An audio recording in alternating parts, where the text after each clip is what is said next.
بسم اللہ الرحمن الرحیم۔ بسم اللہ الرحمن الرحیم۔ الحمد للہ وکفا وسلام علی عبادہ الذین اصطفیٰ، اما بعد۔ عزیز طلبہ، نور الایضاح کتاب کی آج ہماری یہ کلاس نمبر 56 ہے، اور آج کی کلاس میں ہم شروع کریں گے باب صلاۃ المریض، مریض کی نماز کا باب۔ اور اس باب کے اندر بنیادی طور پر مریض کے مختلف مراحل اور مریض کی نماز کے مختلف مراحل کا تذکرہ کیا گیا ہے۔ چونکہ مسافر کی طرح مریض کو بھی شریعت نے کچھ نہ کچھ تخفیف اور کچھ سہولت دی ہے، تو اس لیے مسافر کی نماز کے بعد اب یہاں سے صلاۃ المریض کو شروع کر رہے ہیں۔ اس باب کو شروع کرنے سے پہلے مختصراً 2-3 باتیں آپ ذہن میں رکھ لیں کہ مریض جو ہوتا ہے، جس کو کچھ نہ کچھ تکلیف ہوتی ہے نماز پڑھنے میں، اس کے مختلف مراحل ہوتے ہیں اس کی نماز کے۔ آپ یوں کہہ سکتے ہیں کہ اس کی نماز کے 3 مراحل ہیں۔ پہلا مرحلہ ہوتا ہے کھڑے ہو کر نماز پڑھنا، یعنی جو شخص جو ہے بیماری یا عذر کی وجہ سے کچھ نہ کچھ عذر تو ہو لیکن کھڑا ہو سکتا ہو، تو وہ مکمل طور پر کھڑا ہو کے نماز پڑھے گا۔ ہاں البتہ اگر وہ کھڑے ہو کر نماز پڑھنے سے عاجز ہو تو وہ بیٹھ کر فرض نماز پڑھے گا اور رکوع و سجدہ جو ہے وہ مکمل کرے گا۔ تاہم یہ بات ذہن میں رکھیے گا کہ عذر جو ہے وہ عام ہے، خواہ وہ عذر جو ہے وہ حقیقی عذر ہو کہ اگر کھڑا ہوگا تو بیمار مطلب گر پڑے گا اس طرح یا تکلیف ہو جائے گی، یا حکمی عذر ہو کہ بھئی اس کے مرض میں اضافہ ہو جائے گا، اس طرح کے جو اعذار ہے اس کی بنیاد پر وہ بیٹھ کر نماز پڑھ سکتا ہے۔ تاہم چونکہ رکوع اور سجدہ اگر وہ کر سکتا ہے اور اس پر قادر ہے تو رکوع اور سجدہ تو مکمل کرے گا، لیکن بہرحال کھڑا نہیں ہوگا، کھڑے ہونے کے بجائے بیٹھ کر نماز پڑھے گا۔ دوسرا مرحلہ ہوتا ہے، اس کو آپ کہہ سکتے ہیں کہ بیٹھ کر نماز پڑھنے کا مرحلہ۔ بیٹھ کر نماز پڑھنے کا جو مرحلہ ہے، اس میں آپ یہ ذہن میں رکھیے کہ قیام پر جب انسان قادر نہ ہو تو مریض اور معذور بیٹھ کر نماز پڑھنے کی صورت میں کسی خاص طریقے پر بیٹھنا اس کے لیے ضروری نہیں ہے، جس طرح آسان ہو اسی طرح بیٹھے اور نماز پڑھے۔ اور پھر دوسری بات یہ ذہن میں رکھیے کہ اگر مریض سیدھا بیٹھنے پر قادر نہیں ہے اور کسی دیوار وغیرہ سے یا کسی تکیہ وغیرہ کا سہارا لے کر بیٹھنے پر قادر ہے تو وہ سہارا لے کر بیٹھے گا لیکن لیٹے گا نہیں، ٹھیک ہے؟ جب تک کسی چیز کا سہارا لے کر بیٹھ سکتا ہے تو ٹھیک ہے، بیٹھے۔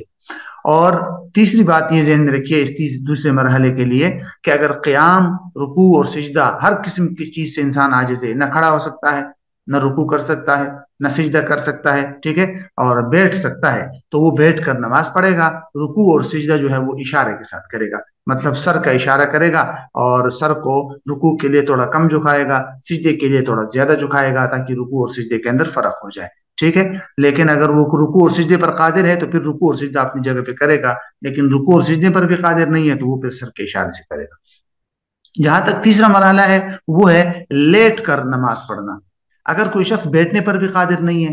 اور کوئی بھی عذر ہو جس کی وجہ سے وہ بیٹھے گا تو اس کے مرض میں اضافہ ہو جائے گا، اس کو تکلیف ہو جائے گی، تو وہ پھر لیٹ کر نماز پڑھے گا اور لیٹے لیٹے اشارے سے نماز پڑھتا رہے گا۔ یہ ہے تیسرا مرحلہ۔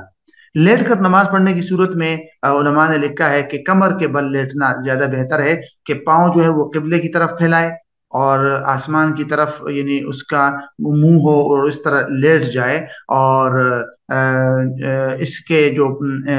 پاؤں ہے وہ قبلے کی طرف ہو۔ البتہ علماء نے لکھا ہے کہ بہتر یہ ہے کہ دونوں گھٹنوں کو کھڑا کر لے اور پاؤں قبلے کی طرف پھیلائے نہیں، یعنی اگر اتنی طاقت ہے تو قبلے کی طرف پاؤں پھیلائے نہیں بلکہ دونوں گھٹنوں کو تھوڑا کھڑا کر دے اور سر کے نیچے کوئی تکیہ وغیرہ رکھ دے تاکہ لیٹا ہوا جو مریض ہے وہ بیٹھنے والے کی طرح لگے اور اس کا جو چہرہ ہے وہ قبلے کی طرف ہو، آسمان کی طرف نہ ہو۔ تو یہ ہے بہتر طریقہ کہ قبلے کی طرف لیٹے اور سر کے نیچے کوئی تکیہ وغیرہ رکھ کر اور سر کو ذرا اٹھائے اور گھٹنوں کو تھوڑا کھڑا کر دے اور پھر باقی جو ہے اشاروں سے نماز پڑھ لے۔ پھر یہ بھی علماء نے لکھا ہے کہ اگر لیٹنے میں جو ہے چت لیٹنے میں حرج ہو، اس طرح لیٹنے میں، تو پھر دائیں یا بائیں کروٹ پر لیٹ کر اشارے سے نماز پڑھ سکتا ہے، اس میں بھی کوئی حرج نہیں ہے۔ تو یہ ہے وہ 3 مراحل اور جس کا خلاصہ آپ کے سامنے پہلے سے بتانا ضروری تھا۔ اس کے بعد اب ہم انشاءاللہ اس باب کو پڑھیں گے تو آپ کو یہ باب جو ہے اور اس کے احکامات کا سمجھنا آسان ہو جائے گا۔ ترتیب کے ساتھ دیکھیے، سب سے پہلے انہوں نے عنوان لگایا ہے کیفیت و صلاۃ المریض، مریض کی نماز کی کیفیت۔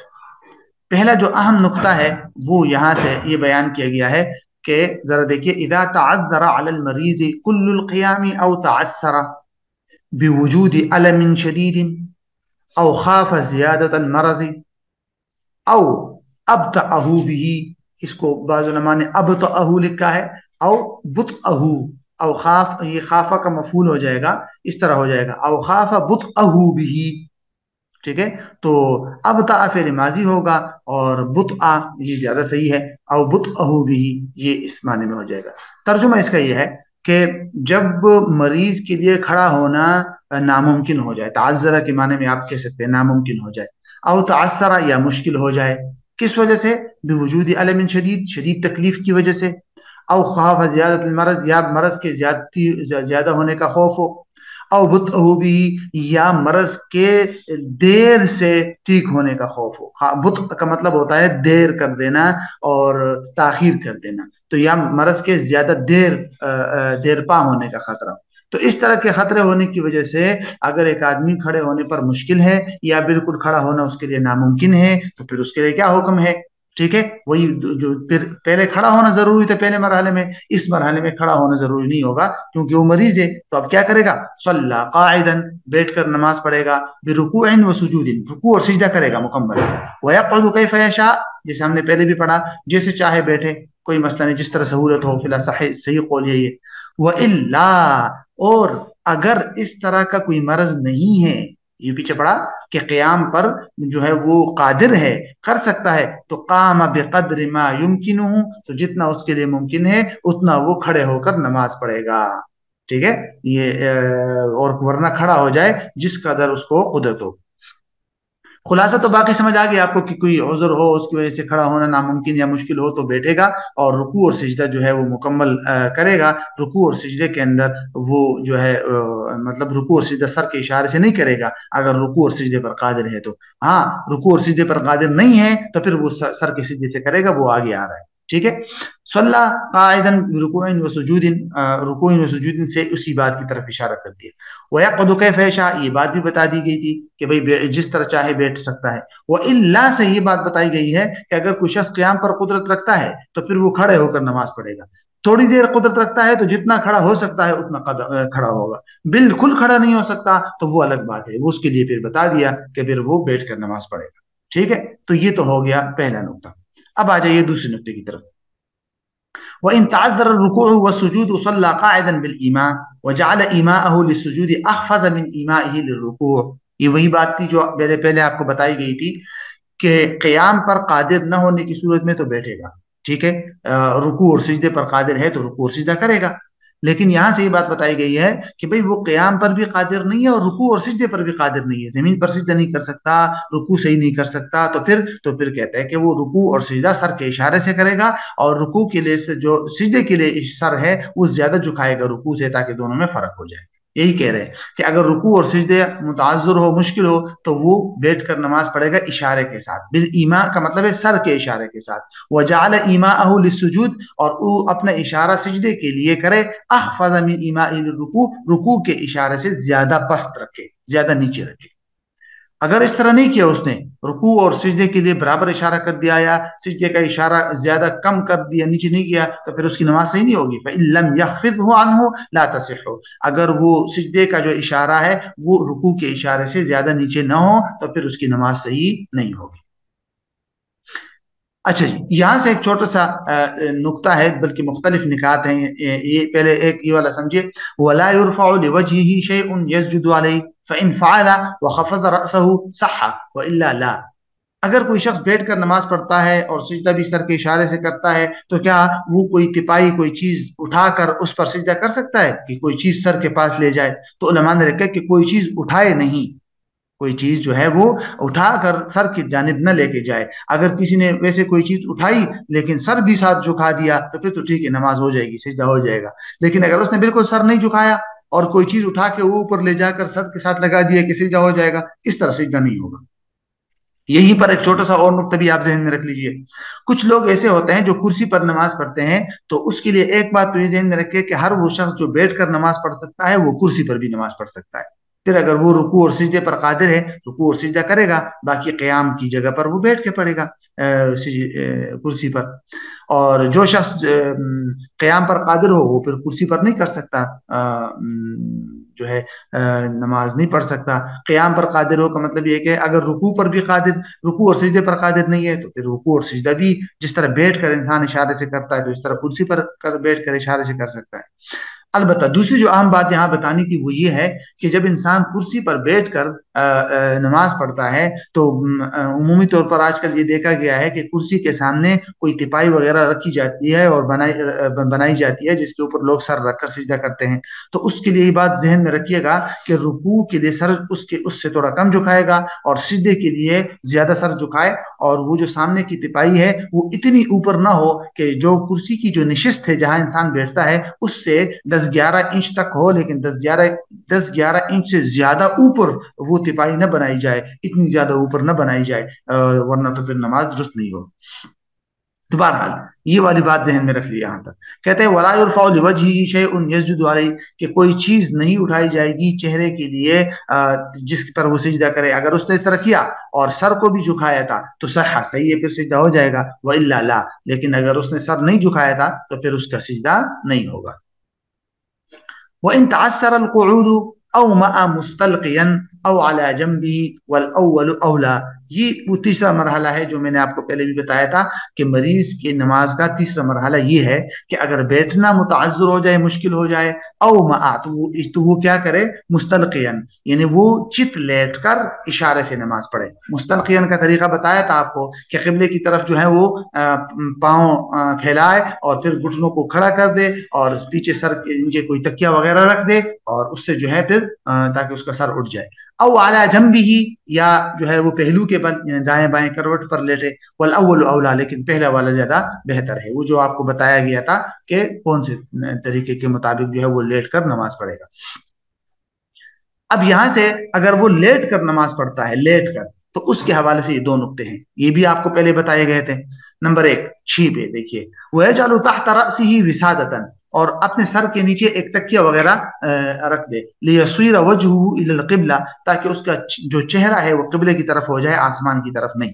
بیٹھنے والے کی طرح ہو جائے گا. نمبر 7 وَيَنْبَغِي نَصْبُ رُكْبَتَيْهِ إِنْ قَدَرَ اگر قادر ہے تو اپنے گھٹنوں کو کھڑا کرے، یہ اچھا ہے، بہتر ہے، تاکہ وہ قبلے کی طرف پاؤں نہ پھیلائے. ٹھیک ہے، کیونکہ قبلے کی طرف پاؤں پھیلانا جبکہ آپ قادر ہو کہ آپ پاؤں کھڑے کر سکتے ہیں، گھٹنے کھڑے کر سکتے ہیں، تو پھر یہ مکروہ ہے، خلاف ادب ہے، تو اس لیے تاکہ قبلے کی طرف پاؤں پھیلانا لازم نہ ہے. اب یہ جو نقطہ ہے یہ بڑا اہم ہے. نمبر 8 پہ فرماتے ہیں وَإِن تَعَذَّرَ الْإِيمَاءُ أُخِّرَتْ عَنْهُ مَا دَامَ يَفْهَمُ الْخِطَابَ قَالَ فِي الْهِدَايَةِ وَهُوَ الصَّحِيحُ. وجزم صاحب الهداية في التجنيس والمزيد بسقوط القضاء إذا دام عجزه عن الإيماء أكثر من 5 صلوات وإن كان يفهم مضمون الخطاب. یہ بڑا اہم نقطہ ہے اور اس کے بارے میں علماء کی 2 آراء ہے. ذرا اس کو سمجھیے گا، یہ بڑا اہم ہے کہ اگر کوئی مریض ایسا ہے جو لیٹ کر اشارے سے نماز پڑھنے سے عاجز ہو، یعنی تیسرے مرحلے سے بھی عاجز ہے، نہ کھڑے ہو کے نماز پڑھ سکتا ہے، نہ بیٹھ کر نماز پڑھ سکتا ہے، نہ لیٹ کر اشارے سے نماز پڑھ سکتا ہے، بالکل ساکت ہے، اس کے بدن میں اتنی طاقت نہیں ہے کہ وہ اشارے سے لیٹ کر اشارے سے نماز پڑھے. تو اب اگر ایسا شخص ہے وہ بالکل سر کے اشارے سے اور بھی نماز نہیں پڑھ سکتا تو وہ پھر کیا کرے گا؟ کیا اس پر نماز قضا اس کی ذمہ باقی رہے گی یا اس کی نماز ساقط ہو جائے گی یا کیا حکم ہوگا؟ تو اس کے لیے پہلے تو آپ یہ ذہن میں رکھیے کہ اس کی 2-3 صورتیں ہیں. پہلی صورت تو یہ ہے کہ اس کی جو کیفیت ہے، مریض کی جو کیفیت ہے وہ 24 گھنٹے سے کم رہے، 5 نمازوں سے کم رہے، خواہ وہ ہوش و حواس میں ہو یا نہ ہو. مطلب ہوش و حواس کا مطلب یہ ہے کہ وہ سمجھتا ہو لوگ کیا کہہ رہے ہیں، اور مطلب ہوش و حواس میں ہو ٹھیک ہے، یا ہوش و حواس میں نہ ہو، لیکن وہ اشارے سے لیٹ کر نماز پڑھنے پر قادر بالکل نہیں ہے، بدن اس کا کام نہیں کر رہا، ذہن اس کا ٹھیک ٹھاک کام کر رہا ہے، ہوش و حواس میں ہے، لیکن اشارے سے نماز لیٹ کر نہیں پڑھ سکتا، اور اس کی یہ حالت، ابھی یہ پہلی صورت ہے، اور اس کی یہ حالت جو ہے وہ 5 نمازوں سے کم کم تک رہی، ٹھیک ہے، کم کم میں، تو علماء نے لکھا ہے کہ اس پر لازم ہے، بعد میں جب وہ قادر ہو جائے گا تو اس پر قضا لازم ہے، اگر قضا نہیں کرے گا تو گناہگار ہوگا، ورنہ تو فدیہ پھر بعد میں دینا لازم ہوگا، بہرحال قضا اس صورت میں لازم ہو جائے گی اس پر، ٹھیک ہے۔ دوسری صورت کہ جو مریض لیٹ کر نماز نہیں پڑھ سکتا اور اس کی کیفیت 24 گھنٹے سے کم رہی، ٹھیک ہے، یعنی 24 گھنٹے سے کم مطلب 2-3 نمازیں، ٹھیک ہے، اور لیکن وہ قدرت پانے سے پہلے پہلے انتقال کر گیا، تو اس صورت میں اس پر کوئی قضا نہیں، کیونکہ اس کو ایسا ٹائم ہی نہیں ملا جس میں وہ قضا کر سکتا ہو، ٹھیک ہے، یعنی ایک آدمی ہے وہ بالکل نماز نہیں پڑھ سکتا، کھڑے ہو کر، بیٹھ کر، لیٹ کر، کسی بھی طریقے سے وہ نماز جو ہے وہ نہیں پڑھ سکتا، تو ایسی صورت میں وہ جو ہے، اور اس کی یہ حالت 5 نمازوں سے کم رہی، اور اس کے بعد اس کو قضا کرنے کے لیے ٹائم بھی نہیں ملا، تو جب اس کے لیے ٹائم ہی نہیں ملا تو پھر ایسی صورت میں اس پر قضا بھی لازم نہیں ہے، وجہ ظاہر ہے کیونکہ اس کو ٹائم ہی نہیں ملا، قدرت نہیں ملی کہ جس میں وہ 5 نمازوں کو قضا کر سکے، تو اس لیے وہ نہیں کرے گا۔ پہلی صورت میں تو اگر اس کو ٹائم مل گیا تھا تو پھر قضا کرنی ہوگی۔ تیسری صورت جو بہت اہم ہے اور اس میں علماء کی آراء بھی ہے، 2 آراء ہے، اس کو ذہن میں رکھیے۔ اگر کوئی مریض جو ہے وہ اشارے سے نماز پڑھنے پر قادر نہ ہو اور اس کی یہ حالت 24 گھنٹے سے زیادہ ہو جائے، مطلب 5 نمازوں کا سے زیادہ وقت گزر جائے، ہاں، ہوش و حواس میں ہو یا نہ ہو، تو کیا اس کی یہ نمازیں اس کے ذمے قضا ہو جائے گی، بعد میں وہ پڑھے گا جب قادر ہو جائے گا یا نہیں، ٹھیک ہے، تو اس بارے میں علماء کی دونوں آراء موجود ہے۔ ایک رائے تو یہ ہے کہ وہ بعد میں قضا کرے گا، اس کی یہ نمازیں اس سے ساقط نہیں ہوگی، بعد میں وہ اس کی قضا کرے گا، اور دوسری طرف بعض علماء یہ کہتے ہیں کہ نہیں، اس کے ذمے جو ہے یہ نمازیں قضا نہیں ہوگی، اس سے یہ نمازیں ساقط ہو جائے گی، جیسے صاحب ہدایہ اور دیگر کچھ علماء نے اس دوسرے قول کو ترجیح دی ہے کہ 5 نمازوں سے زیادہ ٹائم اگر وہ اسی حالت میں رہا تو اس کے ذمہ نماز قضا نہیں ہوگی بلکہ ساقط ہو جائے گی اس سے، لیکن جو پہلے رائے ہے جیسے صاحب ہدایہ وغیرہ نے جس کو اختیار کیا ہے اور اسی میں احتیاط بھی ہے، تو اس کو علماء نے اختیار کیا ہے کہ بھئی ایسا شخص بعد میں اگر اس کو طاقت حاصل ہو جائے اور ٹھیک ہو جائے تو وہ پھر ان نمازوں کی قضا کرے گا جو نمازیں اس پر اس حالت میں اس سے قضا ہوئی ہے۔ تو یہاں سے اس نمبر 8 نقطے میں وہی بات بتائی گئی ہے، ذرا اس کو دیکھیے، کہتے ہیں وَإِن تَعَذَّرَ الْإِيمَاءُ، اگر اشارے سے نماز پڑھنا ممکن نہ رہے، متعذر ہو جائے، اُخِّرَتْ عَنْهُ، تو اس سے نماز مؤخر ہو جائے گی، مَا دَامَ يَفْهَمُ الْخِطَاب، جب تک وہ خطاب سمجھ سکتا ہے۔ خطاب کا مطلب یہ ہے قرآن مجید کے اندر جو اقیم الصلاۃ کا حکم ہے نماز کا، اس کو سمجھ سکتا ہے، یا آپ آسان الفاظ میں کہہ سکتے ہیں کہ وہ ہوش و حواس میں ہے، بے ہوش نہیں ہے، ٹھیک ہے، تو اگر ہوش و حواس میں ہے تو اس کی نمازیں جو ہے وہ بعد میں وہ پڑھے گا۔ قال فی الہدایہ، وہ صحیح، صاحب ہدایہ نے اسی کو صحیح قرار دیا۔ وجزم صاحب الہدایہ فی التجنیس والمزید، یہ صاحب ہدایہ کی ایک اور کتاب ہے، اس کے اندر انہوں نے یہ بات لکھی ہے، کہتا ہے کہ انہوں نے یہ قطعی فیصلہ کیا ہے تجنیس اور مزید کے اندر کتاب میں، بسقوط القضاء اذا دام عجزه عن الایماء اکثر من 5 صلوات وان كان يفهم مضمون الخطاب، انہوں نے یہ لکھا ہے کہ قضا کے معاف ہو جانے کا، یعنی قضا کے معاف ہونے کا تذکرہ کیا ہے کہ وہ ساقط ہو جائے گی قضا اس شخص سے جب تک کہ وہ عاجز ہو اشارے سے نماز پڑھنے سے، لیکن 5 نمازوں سے زیادہ اس پر گزر جائے، اگرچہ وہ خطاب سمجھ سکتا ہو، ٹھیک ہے۔ وصححہ قاضی خان ومثلہ فی المحیط، قاضی خان رحمہ اللہ نے بھی فتاوی قاضی خان میں اس کو صحیح قرار دیا ہے، اور محیط برہانی کے اندر بھی یہی ہے۔ اسی طرح شیخ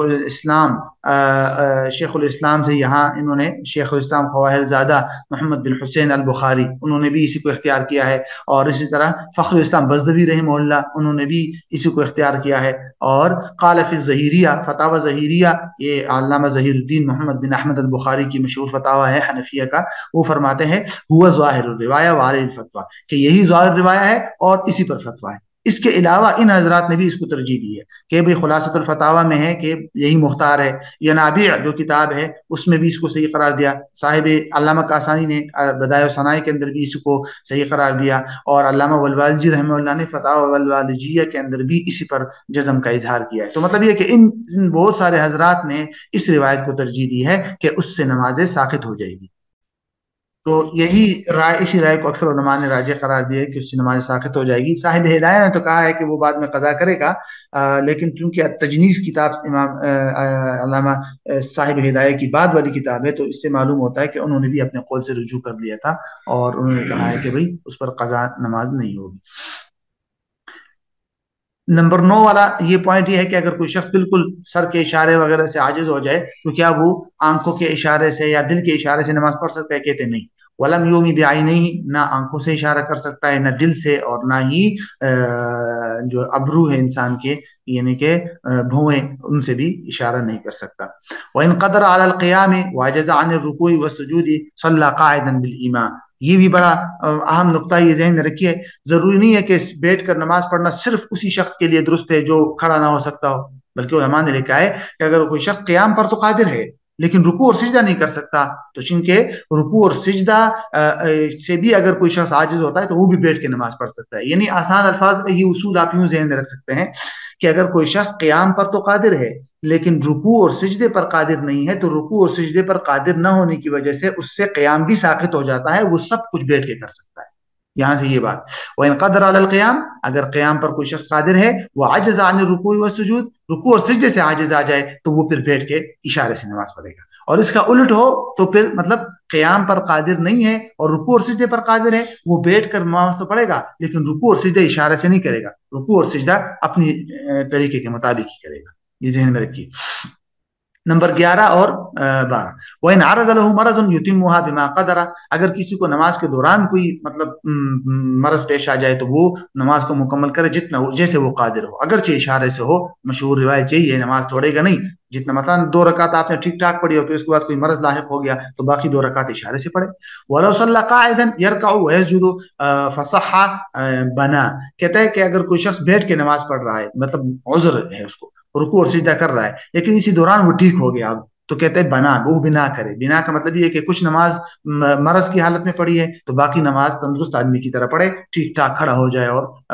رکوع اور سجدہ وغیرہ کرے۔ وَلَوْ كَانَ مُومِيًا لَا، لیکن اگر کچھ نماز اس نے اشارے سے پڑھی ہے اور پھر ٹھیک ہو گیا تو باقی نماز کی بنا اس اشارے والی نماز پہ نہ کرے۔ 2 رکعت آپ نے اشارے سے پڑھی پھر آپ ٹھیک ہو گئے تو باقی نماز کی بنا نہیں کریں گے، نماز توڑ کر نئے سرے سے مکمل نماز پڑھیں گے۔ وَمَنْ جُنَّ أُغْمِيَ عَلَيْهِ 5 صَلَاةٍ قَضَاءَ وَلَوْ أَكْثَرَ اللَّهِ، یہ وہ حالت ہے کہ اگر کوئی شخص مجنون ہو جائے یا اس پر بے ہوشی آ جائے 5 نمازوں سے زیادہ تو وہ 5 نمازوں تک ہو تو قضا کرے گا، لیکن اگر 5 نمازوں سے زیادہ ہو جائے تو پھر اس پر کوئی قضا نہیں ہے، کیونکہ وہ ہوش و حواس میں نہ ہو ایک انسان 24 گھنٹے، تو پھر اس پر نمازیں ساقط ہو جاتی ہے اس سے۔ تو یہاں سے پھر آگے انشاءاللہ ہم اگلی نشست میں پڑھیں گے۔